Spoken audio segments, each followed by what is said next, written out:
Tendremos un gran programa. Aquí vamos. Escuchen todos, la bruja volvió. Esto se pondrá muy mal. Este programa en toda su esencia es así. Este podría ser tu truco más impresionante hasta ahora. ¿Eso crees? ¡Espera! ¡Alto!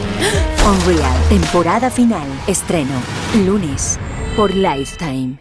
Well, yes, right? Because because you have like fan favorites and all-stars and they've all been here before, they think they can manipulate us now. And they kind of do. But what the writers did so well in season 4 with my character in particular is that they have given me something that causes Quinn to also not really address things the way she normally would have. I kind of get a bomb dropped in my lap at the beginning of the season that is, when I read it, I just thought, oh, shit.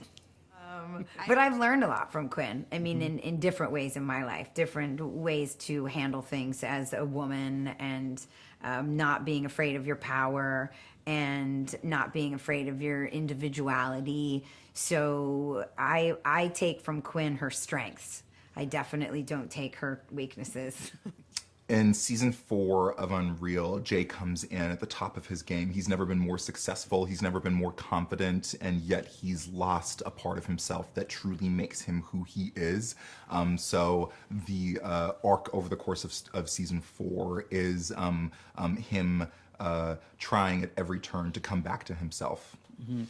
Jay's goals in life are to be a badass, to build his own empire, to be his own boss, and to be able to create thoughtful, interesting, impactful television that doesn't throw the contestants under the bus or show women or people of color or the LGBTQ community in a negative light for good ratings. He wants to show an actual thoughtful, authentic portrayal of the human species and the human story while lifting himself up and lifting everybody else up around him.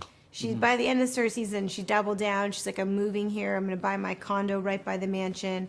And they actually start off at odds together because while Rachel, set down these roots, right away Quinn just leaves with Chet and leaves her behind, and she feels really abandoned.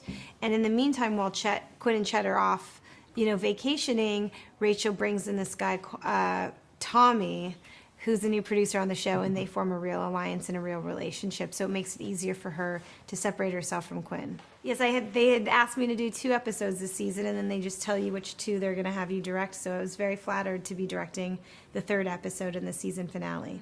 Yes, I have the AD say action, and I like to say cut so I can control what's continuing to happen. And I prep every episode pretty thoroughly before I start working when I'm directing or not directing as an actress. So I'm pretty prepared.